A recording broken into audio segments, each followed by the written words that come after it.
Hello ladies and gentlemen, how you doing? It's Alexander Hilly123 here, and it's time for a new video. And as you can see from the title, it is a pickups video that I'm making today, but a different kind of pickups video. Since about 2010-2011 I have made frequent and constant pickup videos on the channel, but gaming pickup videos, about once every 3 months or so on average, I'd say. And the main rule of them is that I have to have at least 5 pickups per video to showcase for you guys. And I got a vinyl player for Christmas, and now I'm going to be doing vinyl pickups as well, something I'm really looking forward to, just showcasing some of the music that I love and sharing that music with other people, and you know, talking about music back and forth. It's exactly the same as what I do with video games, my main 2 passions in life, I guess. But I'm in the dark here at the moment. I'm on my gaming chair. You might be able to tell in the background and the curtains behind. I've got my low light lamp on, but the bulb, I've taken it out. It's gone. It's not working properly. And it's an absolute minefield knowing what bulb it is. There's some different, friggin' many of them and stuff. But it's making my light a little bit brighter. I've only just turned it on. Like I say, it wasn't working, but now it's working again for now, but it's going to go again, so I need a new one is what I'm saying. But anyway, I've got 5 pickups for you guys. Like I said, I do 5 every video, and the first one I had purchased for me because I actually got my vinyl player at Christmas, and it is the 3rd LP of the band Fleet Foxes. Crack up.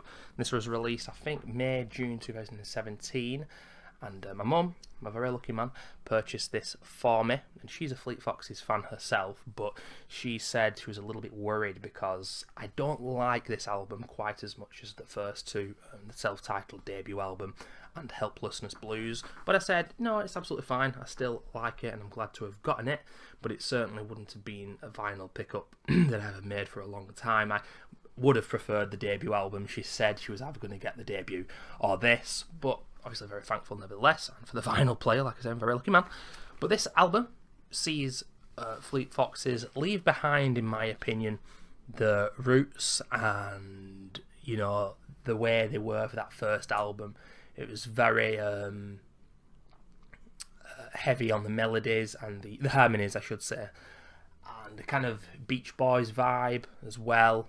Some classic old folk artists. This one, there's a lot more experimentation, I'd say, and it's kind of progressive as well, because there's at least 3 tracks on this album which are over 6 minutes in length, and there's quite a few tracks that are like, there's 2 different songs in one, if you will. It's very ambitious, and it runs in at nearly an hour in length, but there's something missing for me. It isn't as catchy, it isn't as easy to get into, but it is still a solid album. It's got a lot of good tracks that I genuinely do like, but there are also moments where I find myself drifting off and not able to concentrate on it. It's solid, but I don't like it as much as the first 2 albums. But I do love Fleet Foxes, and I will be picking up the first 2 albums and the Sun Giant EP in time on vinyl. And I'm just going to show you guys the insides of each one, but I'm not going to show you the disc or anything else.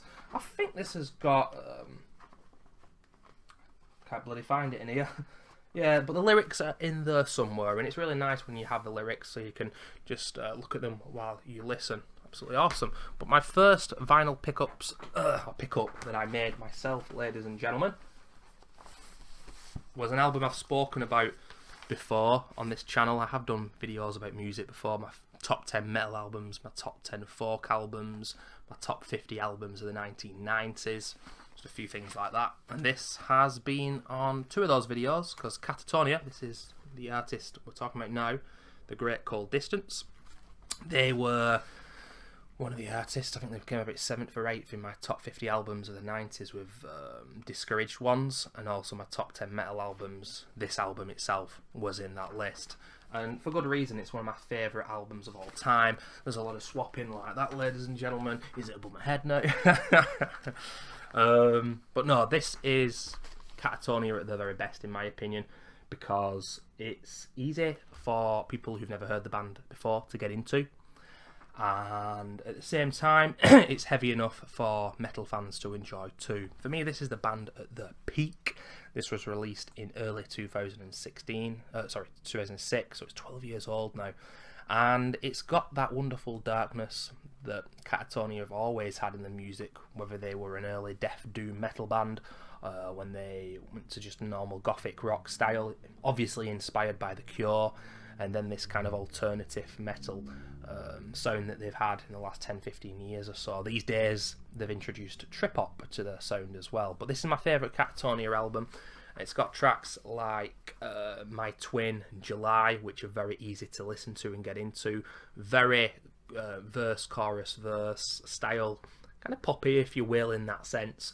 But also some of the most intricate guitar playing and drumming, especially in terms of tracks like Consternation, Follower, Rusted, and Increase. And for me, the main man of Katatonia was Daniel Lykvist. I think that's how you pronounce his name. He was with the band from Last Fair Deal Gone Down in 2001 up until Dead End Kings in 2012. Katatonia's last album, The Fall of Hearts, he wasn't actually playing drums on an album, and you could tell they missed him big time. But this is a masterpiece. I absolutely love it. Atmosphere, heaviness, and that wonderful, wonderful balance that they strike, Katatonia, between heaviness and the melancholy. It's an awesome album. Give it a listen. Ladies and gentlemen, now we've got to talk about an album that runs in at less than 30 minutes in length. But there is nothing about this album that I would change. Next to nothing, anyway. It's near perfection.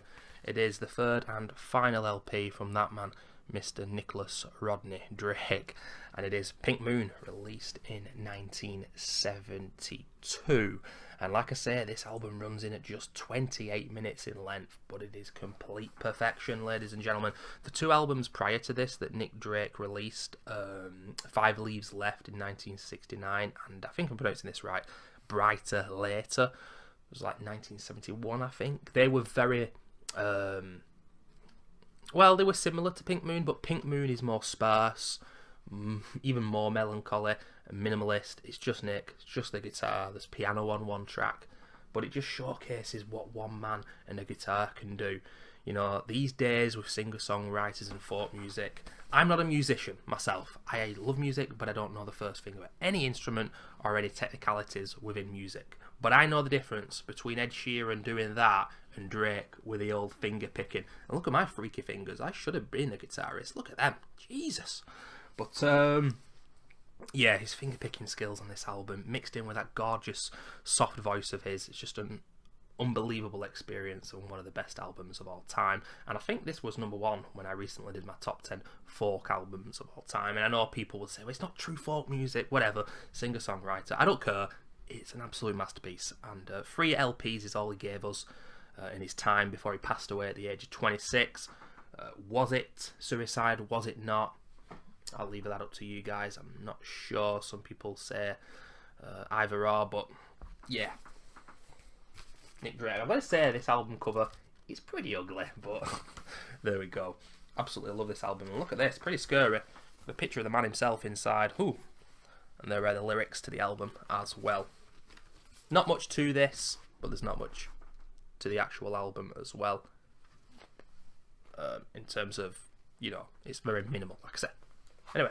I think someone's just arrived at our house, ladies and gentlemen, but I don't know who. I don't think it's a burglar though, so I think we're good. Anyway, next is, I guess you could say, the 1990s version of Nick Drake. It has been said before, and I know people don't like comparisons, but you can understand the comparison, but I will tell you in a minute where they do differ. But they don't differ in regards to the fact that they both left the building too early. This man left at 34, I believe. It's Mr. Elliott Smith and his second album, and it is self-titled. As you can see, this was released in 1995, and we can even see the man smelling some wonderful flowers there on the back. But the main difference between Drake and Smith, in my opinion, obviously one's American and one's British as well, but is that Elliott Smith's music, a lot of it was quite aggressive, not in the tone of the music, but he was always having a go at someone, and sometimes himself as well. But yeah, there's a lot of that aggression, and you see that in Christian Brothers, the second track on this album. You see it within his lyrics a heck of a lot. But anyway, this album runs in at 38 minutes, so a good 10 minutes more than Pink Moon. 12 tracks on the album, and I've got to be honest with you, it's a controversial opinion, but Needle in the Hay and Christian Brothers are possibly, the two most popular tracks on this album, but they're my least favourite. I love The Biggest Lie, Good to Go, Alphabet Tone, Satellite is my personal favourite, Clementine, Southern Belle. I never get tired of listening to this album. I never get tired of listening to Smith in general. He made 7 albums, I think, but one of them was kind of half finished, basically. That was The Basement on the Hill, was it? This is his first 3 albums. Roman Candle, this, and then Either Or. They were very lo-fi and just him and his guitar mainly. And then he diversified the music. It got louder. But yet and still, even in his latter albums, there were songs, tracks that reminded you of his early days. But incredibly talented man, incredibly troubled man. But his music is amazing. And, this time next year, I most probably will have a few more albums of Elliot's. I do prefer his earlier stuff, but I love everything he did. What a man, and that's probably my favourite of his, thus why I bought it first. But anyway, ladies and gentlemen, have we spoke about, oh bloody hell, we spoke about 4 albums altogether already. Well, there's just one to go, and this is another masterpiece. It's another one from the 90s, and it is a double album, ladies and gentlemen. This one cost me a little bit more money, but I do not mind. It is probably, in my opinion, one of the most ugly album covers of all time. I got to search out what the story of this one is, because I remember looking online why it looks the way it does, and I can't remember. I'll have to check again. It is, ladies and gentlemen, 9 Inch Nails. You can't tell from the title or the front cover. You can tell there because it says it. And this, of course, is a double album. It's Fragile, and it was released in September 1999. Now, I'm a huge 9 Inch Nails fan. I'm a huge Trent Reznor fan. I'm a heterosexual man, ladies and gentlemen. But for Trent, I don't know. I could change. But no, he's one of my favourite musicians ever. And I think he's a bit of an inspiration as well, because just like Nick Drake, just like Elliott Smith, just like so many other artists and musicians in the past, had a lot of demons. And this album nearly killed him making it. He was addicted to heroin at the time. And like I say, all sorts of other demons. And after this album, he had 6 years off before returning with Teeth in 2005, and his music's never had that same visceral intensity and the darkness that his music did before with Teeth, but I still like everything that he's done. And these days you see him doing movie scores, mainly with Atticus Ross. They've done The Girl with the Dragon Tattoo and Social Network and many others, but I really like The Slip. I loved The Ghosts that he did, which, if you don't know, is like shitloads of instrumental tracks, probably I'd say about 5 or 6 albums worth, purely instrumentals. He put them out there on the internet about 10 years ago, and he did a Radiohead, which they started with in Rainbows, which was Name Your Price. And at the time, I was in college and I had no money, so I decided my price was $0. But, now that I'm older, I can repay the man, and that's what it's all about, by buying a fucking awesome vinyl album like this. Fragile is a masterpiece, and a lot of people say that Downward Spiral is his best work. And hey, listen, the Downward Spiral's incredible, but I think this has a little bit more variety, because it's got that early aggression that the Downward Spiral has, and those kind of naive and gullible lyrics and that side to Trent's music back then, and that aggression, but also the movie score sound. And I'm talking about things like La Mer and let's have a look here, The Fragile itself, The Wretched. A lot of instrumentation on this. You have a look on the Wikipedia page and you see a heck of a lot of personnel on the album who helped him out. Some people who you'll notice, Dr. Dre, Page Hamilton from Helmet, and other such people, a lot of other people. Alan Moulder, who's a bit of a legend in music. He produced this album too, I do believe. But this is one of my favourite albums ever. I only got it yesterday, so I've not listened to it yet. It's also got a few extra tracks on, and I'm interested to listen to them, because I've never properly gotten into them, because I know that Trent did some kind of remix or B-sides album in the early 2000s, and they are 10 Miles High and The New Flesh. I'm not aware of those tracks, so I'm pretty excited. But I cannot believe Here on the rating score on Wikipedia for this album, it's oh wait a minute, that was like a remix album. I know that Pitchfork Media gave this album, I thought they gave it like a 1.9 out of 10, but I'm looking now and they've given it an 8.7. But that's something that Pitchfork Media do a lot. They look at the critical acclaim and how has this impacted society, this album, and then they go, oh, we'll rate it now from a 2 out of 10 to an 8.5 out of 10. Absolute wankers.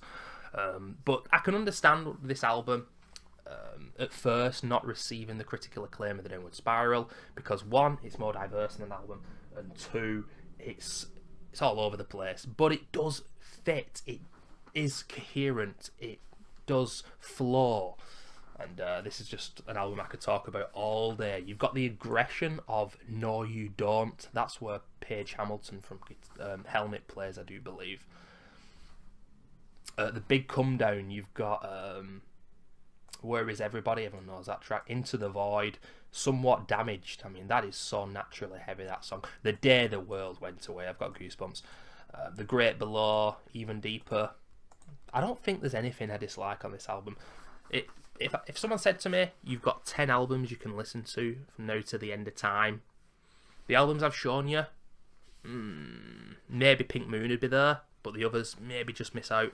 This certainly wouldn't. This is one of my top albums of all time. In terms of other Nine Inch Nails material, vinyls I want to get, I will get the Downward Spiral, but I would also like Year Zero. That's got that kind of apocalyptic end of the world vibe going on about it, and I really like that album. But anyway, ladies and gentlemen, that's my first vinyl pickups video on the channel, and it shall not be the last. I am picking one up every 3 weeks because I think it's just about the right amount of time, because some of these are cheap.